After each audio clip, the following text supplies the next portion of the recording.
பேசிக்கா வந்து design display இது வந்து நல்லாவே குடுத்துருக்காங்கன்னு சொல்லலாம். இந்த Galaxy Watch 8 பார்த்தீங்கன்னா, ரொம்பவே பிரீமியம் லுக்ல இருக்கு. அலுமினியம் வந்து பில்ட் பண்ணியிருக்காங்க. 1.5 இன்ச் அம்லோட் டிஸ்ப்ளே குடுத்துருக்காங்க. டிஸ்ப்ளே ரொம்பவே பிரைட்டா ஏன் சன்லைட்ல கூட பார்த்தீங்கன்னா, ரொம்ப கிளியரா இருக்கு.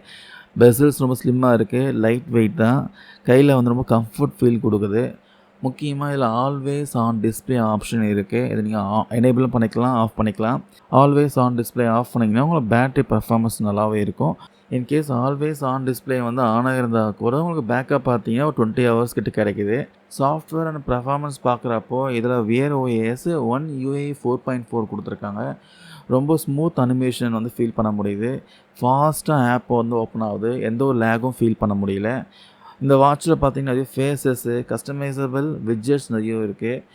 Google மேப்ஸு, YouTube மியூசிக்கு, Amazon மியூசிக்கு, அப்புறம் Samsung ஆப்ஸ்லாம் கூட இந்த ஆப் மூலமா நீங்க ஆக்சஸ் பண்ணிக்கலாம். WhatsApp ஸோ எல்லாமே ஆக்சஸ் பண்ணிக்கலாம். ஈவன் ரிப்ளை பண்ணிக்கலாம், டைப் பண்ணிக்கலாம், கால் அட்டெண்ட் பண்ணலாம், கால் டிஸ்கனெக்ட் பண்ணலாம். இதில LTE சப்போர்ட் இருக்கிறதுனால நீங்க eSIM ஆக்டிவேஷன் பண்ணி உங்க ஃபோன வந்து வீட்லயே வச்சுட்டு கூட நீங்க வாட்ச் மட்டும் போட்டுட்டு போலாம். கால் அட்டெண்ட் பண்ணலாம், கால் பேசலாம், எங்க வேணா போய் பேசலாம். ஸோ இதில முக்கியமா AI ஃபீச்சர் இருக்கு. அந்த AI ஃபீச்சர் மூலமா ஒரு சில ஆப்ஷன்லாம் AI மூலமா நீங்க ஆக்சஸ் பண்ணிக்கலாம். ஜஸ்ட் பவர் பட்டன நீங்க பிரஸ் பண்ணீங்கன்னா இந்த AI ஓப்பன் ஆகும். Google Gemini தான் வந்து AI குடுத்துருக்காங்க.